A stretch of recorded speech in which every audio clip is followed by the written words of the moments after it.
I was admitted to the hospital for a routine repeat C-section. I recall being put under in deep sleep. Other words, no recollections. Then I heard the anesthesiologist calling out my blood pressure.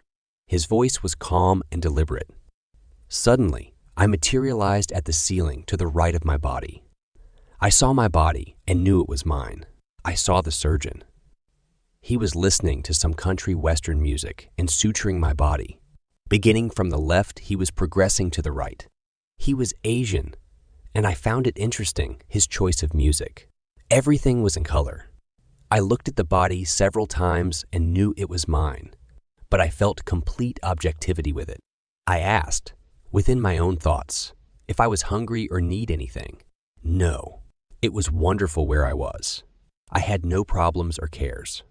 Listening to the dropping blood pressure, I knew the body was going to die if I did not return. It was not a concern of mine. Then, I heard the following, 25. Suddenly, I was plunged downward, almost like being sucked into some vortex. Everything was black. There was absolutely no light.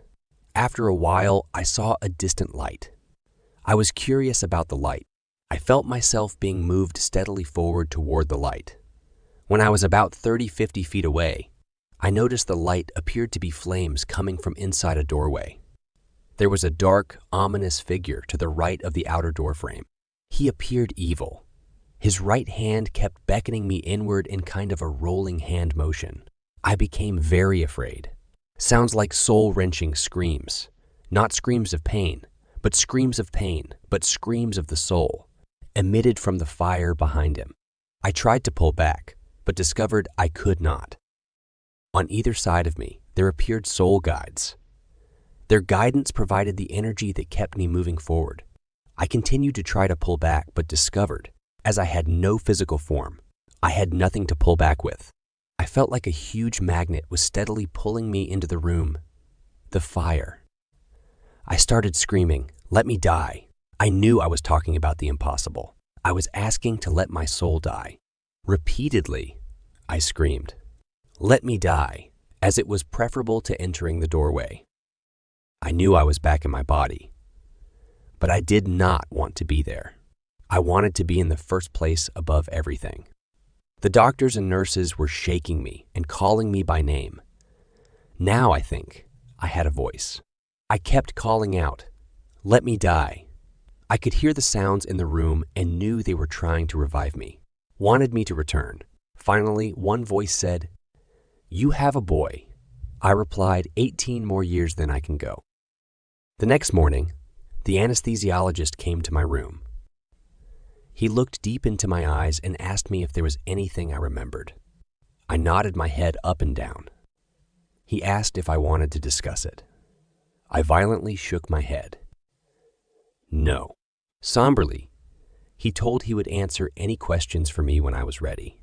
I just looked at him. In 1983, I was pregnant again.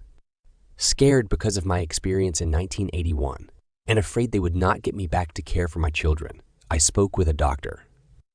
He listened to me. Then he got my medical records. As he was reading the reports, he kept shaking his head and saying, "Oh no, oh no." His response confirmed for me the medical aspect of what had happened. I asked, "What was the bottom number? 25 over what?" He said, "The blackness was 25 over 0. The doctor, who reviewed my records at a later date, believed it was the anesthetic that was used. This was not a bad dream. It was so real that my blood pressure fell drastically. That anesthetic is not currently on the market, so I am told. I thought it was something called Kennington, but it could have been ketamine. He did tell me that many people had been experienced with bad dreams. Please understand that I do not need confirmation of the incident happening. I am rather awed by the experience.